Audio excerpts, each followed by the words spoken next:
Tuan, ada orang hanyut. Ada orang hanyut di sungai, Tuan. Dua orang pria pekerja kebun sayur berlari tergopoh-gopoh sambil berteriak menuju sebuah rumah panggung berhalaman luas. Tuan Asma Subrata, lelaki parubaya yang sedang bersantai di teras depan, sambil menikmati teh manis, berdiri dan menatap mereka. "Ada apa?" tanya Tuan Asma Subrata setelah kedua orang tersebut mendekat.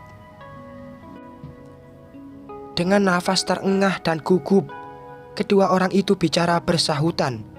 Masing-masing ingin bercerita lebih dahulu pada tuannya. Ada mayat di sungai, Tuan." "Bukan, ada orang hanyut, Tuan. Ada di sungai." Netra Tuan Asma Subrata menatap keduanya bergantian. Mereka ini ngomong apa? Begitu pikirnya. "Ngomong yang jelas, Asep." Iya, Tuan. Ada orang hanyut di sungai sebelah sana." Tangan Asep menunjuk arah sungai yang tak jauh dari villa milik Tuan Asma Subrata. "Ayo kita lihat." Tuan tanah dan pemilik perkebunan itu menyambar topi koboi di meja, lalu berjalan mendahului kedua pekerjanya. Mereka berjalan menuju sebuah sungai yang cukup besar yang melintasi tanah perkebunan Tuan Asma Subrata. Benar saja, di sisi sungai terlihat sesosok tubuh tergeletak. Dia laki-laki, dada. Dengan cepat, Tuan Asma Subrata menuruni jalan menuju sungai untuk mencapai sosok tubuh itu. Tuan Asma Subrata dan dua pekerjanya, yaitu Asep dan Yayat, berdiri tertegun dan memandang sosok yang tergeletak di depan mereka. Lelaki dewasa tergeletak, dada, hanya menyisakan celana panjang yang itu pun sudah koyak. Tubuhnya banyak terdapat luka gores dan lebam. "Renal," mulut Tuan Asma Subrata bergumam pelan. Segera lelaki tua itu berjongkok dan memegang leher sosok tak bergerak di depannya. Masih ada denyut. Tuan Asma Subrata menatap Asep dan Yayat bergantian. "Cepat, bawa dia ke villa," perintahnya. Dengan cepat, Asep dan Yayat menggendong tubuh itu dan membawanya ke villa seperti perintah tuannya. Di villa yang sekaligus tempat tinggal Tuan Asma Subrata ini, tubuh lelaki yang diperkirakan korban hanyut banjir ini dibaringkan di sebuah balai-balai. "Yayat, cepatlah kau ke puskesmas, panggilkan dokter," ucap Tuan Asma Subrata pada Yayat, yang segera berlari keluar menjalankan perintah tuannya. "Asep." "Iya, Tuan," pria pekerja itu menjawab dengan menundukkan kepalanya. "Bersihkan tubuhnya, berikan ganti baju dan selimut hangat. Cepat." "Baik, Tuan." 1 jam kemudian, netra Tuan Asma Subrata berbinar mendengar suara lelaki muda yang terbaring itu melegu. Tubuhnya bergerak. Lelaki muda itu membuka mata dan melihat sekeliling. Wajahnya meringis menahan sakit. Dia merasa sekujur tubuhnya perih dan sakit. Jarum infus tertancap di tangannya. "Renal, kau sudah sadar?" Tuan Asma Subrata mendekat. Dielusnya dahi dan rambut lelaki muda yang dia panggil Renal itu. Siapa kau?" Lelaki muda itu menatap bingung pada Tuan Tanah. Lelaki tua itu tersenyum. "Aku ayahmu." Ayah?" Lelaki muda itu memandang sang Tuan Tanah, masih dengan kebingungan. "Di mana aku, Ayah? Apa yang terjadi?" Lelaki muda itu tak bisa mengingat apapun. Dalam bayangannya hanya tergambar air dan air saja. "Tenang anakku, kau sudah ada di rumah. Kau baru saja ditemukan setelah hanyut selama 20 tahun. 20 tahun? Netra anak muda itu melebar karena kaget. Nafasnya menjadi cepat dan agak tersenggal. Tuan Asma Subrata segera mengusap dadanya. "Tenang anakku, sekarang kau sudah ada di rumah. Istirahatlah, kau akan segera pulih." Mata Tuan Tanah Tua itu berkaca-kaca. Diusapnya berkali-kali rambut di kepala anak muda itu. Tuan Asma Subrata, dia seorang lelaki yang sudah berumur, pemilik berhektar-hektar tanah perkebunan di desa di kaki gunung yang sejuk ini. Pria kaya itu tinggal sendirian di sebuah villa besar bergaya panggung.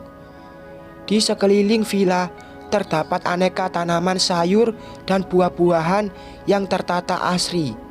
Kolam ikan memutar mengelilingi halaman villa dari depan sampai belakang, dengan ikan nila segarnya yang gemuk-gemuk. Suara gemericik airnya membuat siapa saja akan merasakan sensasi hidup damai di pedesaan. Di belakang villa ada beberapa rumah penduduk desa. Mereka semua adalah pekerja di kebun sayur dan buah milik Tuan Asma Subrata. Sehari-hari para pekerja dan pembantu yang menemani dan mengurus segala keperluan Tuan Asma Subrata. Biarpun tinggal jauh dari kota, tapi setiap hari rumah Tuan Asma Subrata tak pernah sepi.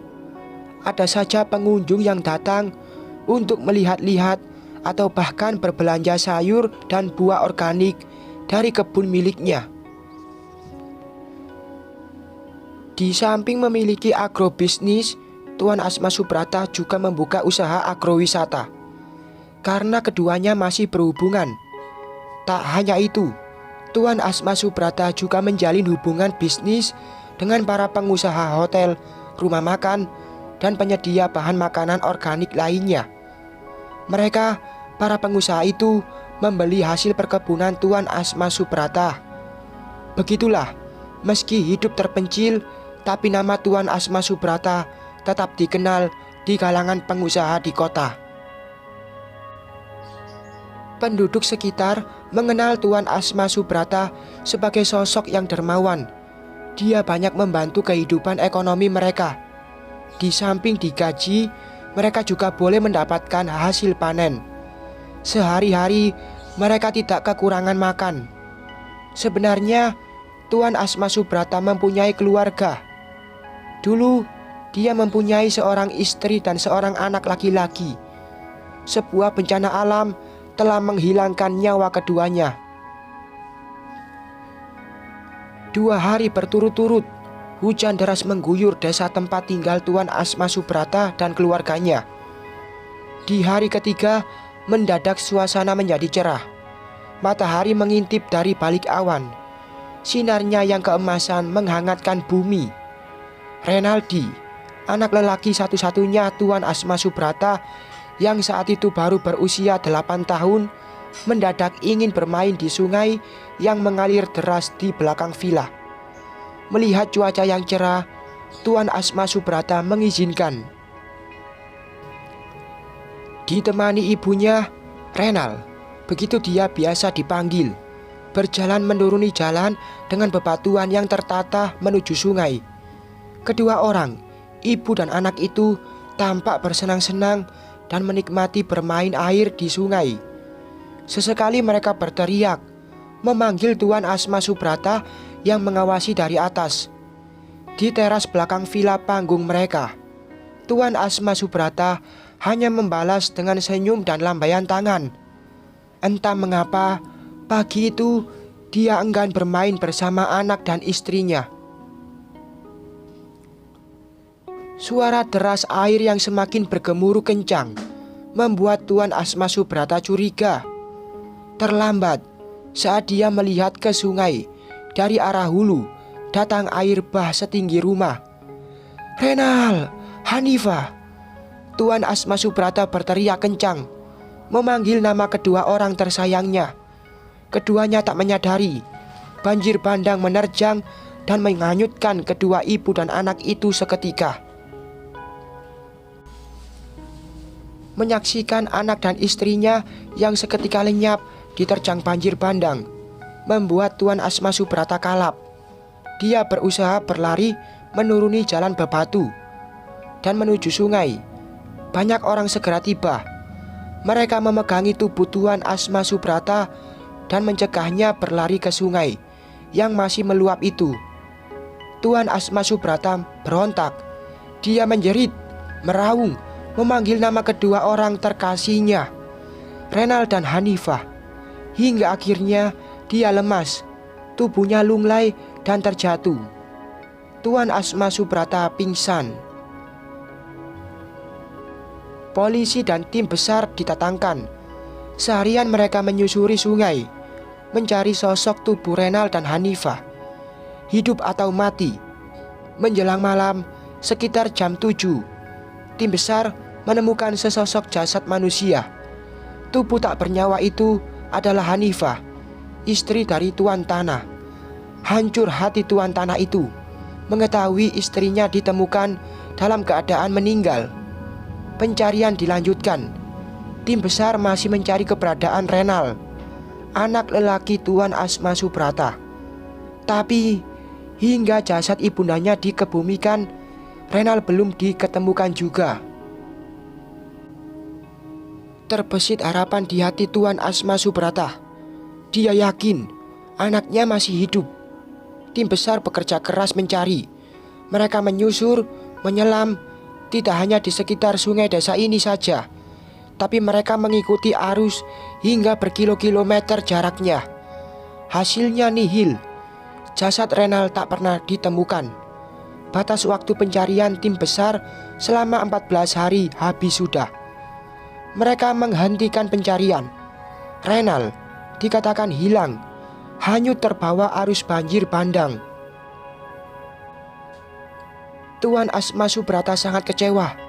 Dia yang yakin anaknya masih hidup membayar tim besar swasta untuk melanjutkan pencarian. Sama saja, hasilnya nihil. Renal tak diketemukan juga.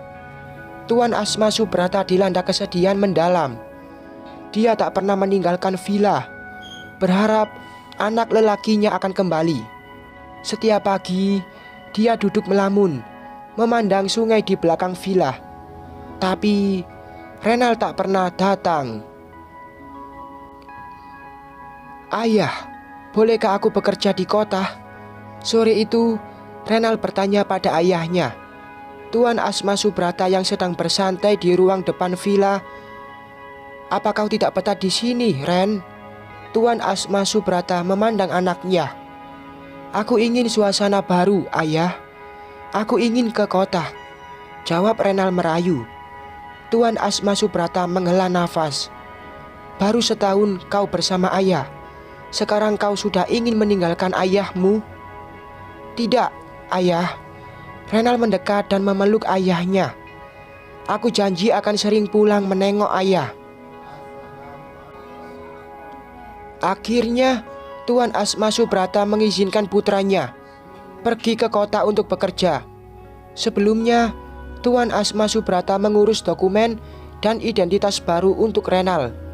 Dengan meminta bantuan salah satu koleganya, Renal bisa menjadi seorang manajer di sebuah restoran terkemuka di kota.